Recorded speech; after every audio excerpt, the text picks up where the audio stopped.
Well, is a massive earthquake in Oklahoma not too far off in the distant future? When looking at the United States here on the earthquake map, you can see there's not a whole lot of activity compared to what we normally see. And what I mean by that is we normally see at least 15 to 20 different smaller earthquakes along the West Coast, anywhere from Seattle region all the way down into Southern California, and usually see some activity all the way down through here, but it's been rather quiet as of late. But when it comes to Oklahoma, there has been an uptick. I've talked about this before. Here just this past week, we witnessed the fourth largest earthquake to ever strike this region. Okay, back early 2000s, late 90s, you'd have been lucky to catch a single earthquake coming out of this region. One every now and then. Now, since the fracking has begun, it has been a constant. At first, this is something they wanted to deny. They wanted to say that fracking had nothing to do with quakes. There was no evidence, there was no proof, and they continued to deny this till some of the main scientists came out and said, you know what, we can't deny this no more because our findings are suggesting that what's happening, and you see all these pads, see all these squares marked out in all this area where they're fracking for oil and natural gas. See all these spots. These are all different sites where they're out there doing different stuff.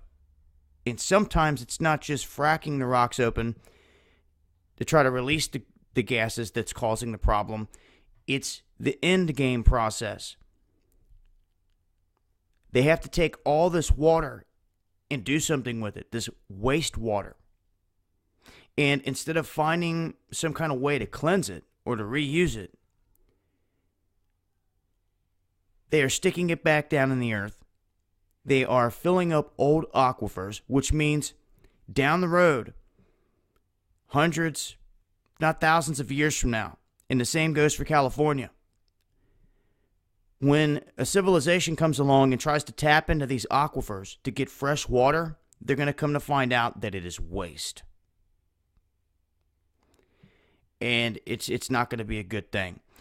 In California, they actually did this. They accidentally filled up one of the good aquifers with nothing but wastewater and destroyed all that water. Anybody get in any trouble? Maybe a smack on the wrist. That's about it. You see, if we put all of our eggs into the fracking basket and something major comes about to where we can no longer continue to do work like we normally do and get the gas and oil that we are used to seeing, it's going to hit us hard, especially with Obama shutting down the coal industry all over the place. Now, I've also talked about out in California, there's a huge methane leak coming from underground. Dutch did a video here recently talking about how he thinks some of the plate tectonics have busted something open. And you're basically seeing all this escaping in that Southern California area, and they can do nothing to stop it. They can do nothing to stop it. So when looking at these faults, there are two different areas here. One, geographically, decades ago, didn't see any quakes. Now it is constantly buzzing. We saw a 4.8 here last week. I can almost guarantee you're going to see the largest quake to ever hit Oklahoma this year. It will be a 5 or greater, and then there's going to be no turning back.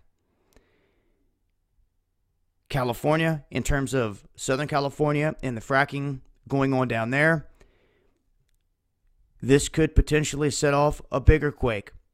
I mean, these days they're popping up saying, oh, we didn't know this fault existed. We thought it was dormant. Apparently it's not.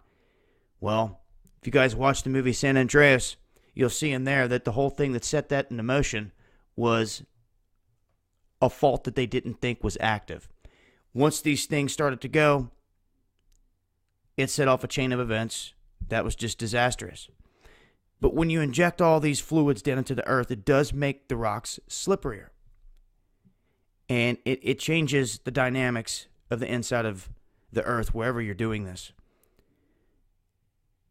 But is a massive earthquake in the offing when it comes to Oklahoma? I think so. And I think sooner rather than later. The damage that's going to be done, the precautions they're going to have to take afterwards is yet to be seen.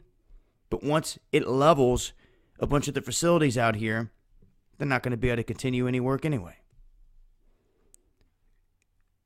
And how will that affect our economy? People better be paying attention. It's been Dabu 7.